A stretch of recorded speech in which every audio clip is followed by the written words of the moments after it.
Сайн бацхан уу нэгслийн хэрэглэгч нараа өнөөдрийн имчилгээрээ та бүхэндээ нэхэмжлэх баримт хэрхэн үүсгэх талаар нэгтлэн бодох бүртгэл конфигурац дээр тайлбарлая. За тухайн конфигурац дотор маань худалдаа авалт болон борлуулалтын системд борлуулалт хэсгийн худалдаа өгч дөх нэхэмжлэх хэсэгт нэхэмжлэх баримтууд маань байрлаж байгаа. За ингээ ороод харуул танай байгууллагын бүх нэхэмжлэх баримтуудын жагсаалт харагдана гэсэн үг. Та шинээр нэхэмжлэх баримт үүсгэхийн тулд create төвчин тусламжтайгаар орно.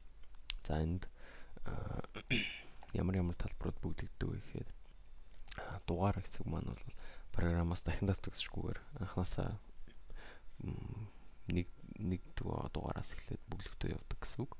За огноо хэсэгтэр бол таны компьютерийн огноог автоматар татдаг. Хэрвээ та нэхэмжлэх баримтыг нөхөж оруулж байгаа нөхцөлд энийг өөрчилж огноог нь өөрчлөх боломжтой байдаг. За байгууллага хэсэгт бол танай өөрийн байгууллага сонгоно. За байгууллага сонгож өгсөний дараа харилцагчаа сонгож өгөх ёстой.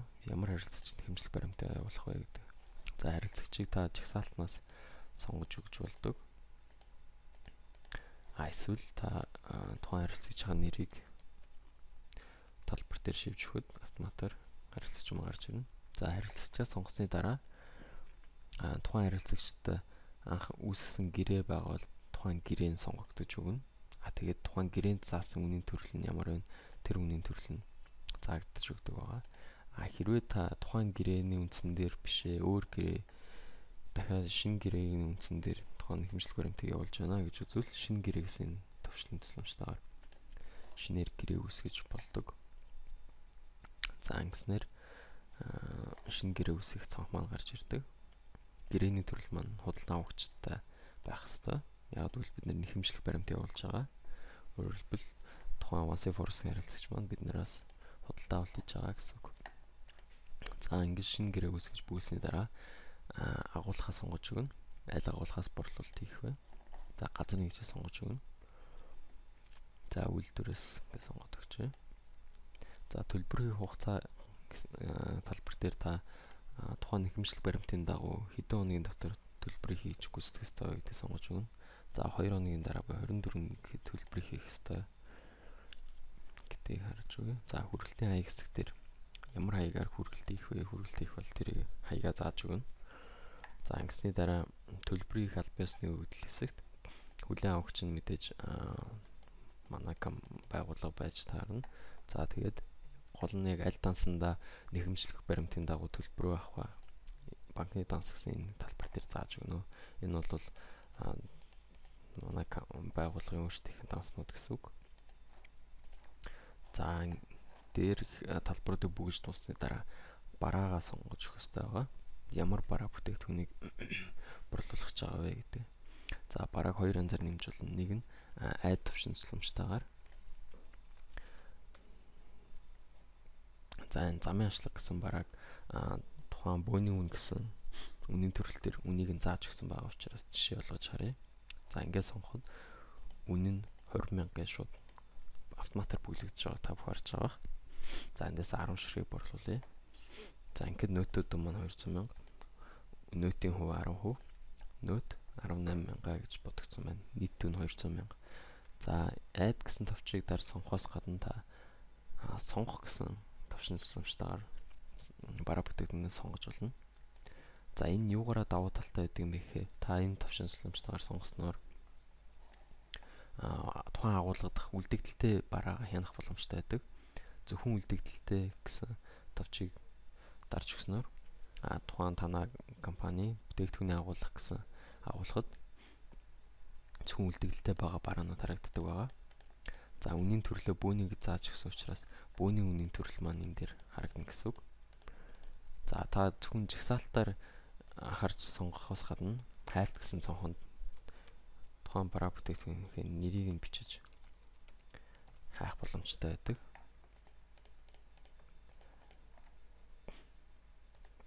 За энэ бараа бүтээгдэхүүнээ сонгоод хоёр дарснаар цонхны доод хэсэгт орж ирж байгаа харж байгаа. За ингээд тоон ширхэг дээр нь 10 ширхэг борлуулна гэж заагаад өгөхөд нийт дүн маань 200,000 болж байгааг харж байгаа бах. За ингэсний дараа баримтанд шилжүүлэх товчийг дарснаар тухайн бараа материал маань баримт руу шилжиж ордог байгаа.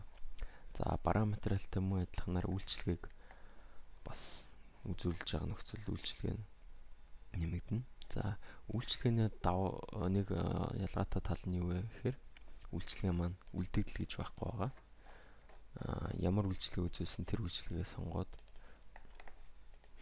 үнийг нь зааж өгöd оруулах боломжтой байдаг гэсэн үг. За бараа болон үйлчлэгийг оруулж өгöd баримтаа бүгж дууссаны дараа та бүхэн хэрвээ зөвхөн хадгалаад бичлэлт хийхгүй зөвхөн хадгалъя гэж үзвэл save гэсэн товчийг дарж болно. Эсвэл тухайн баримтаа хүчинтэй баримт болгоод бичлэлт хийж хадгалъя гэвэл post гэсэн товчийг дарах байгаа. За ингэж post гэж товчийг дарсны дараа та тухайн баримтнаасаа хэрвээ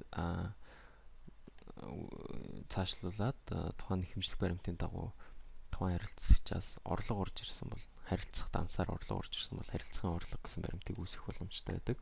Ингэж үүсгэж ороход таны өмнө бүгэлж өгсөн бүхэл мэдээллүүд автоматар харилцагын орлого баримт руу татагдана. Энэний давуу талыг бол та дахин эдгээр мөгдлүүдийг гараар бүглэх шаардлагагүй. Таны ажлыг хөнгөвчсөн хэрэг болно гэсэн үг. За эсвэл бэлэн мөнгөөр бол бэлэн мөнгөний орлогын баримт. Орлого орж ирсний дараа та буцаагаад бараа болон үйлчлэгийн борлуулалтаа хийж болно. Тэгэхэд мөн л адил бүх талбарууд автоматар бүглэгдсэн байдалтай байна гэсэн үг.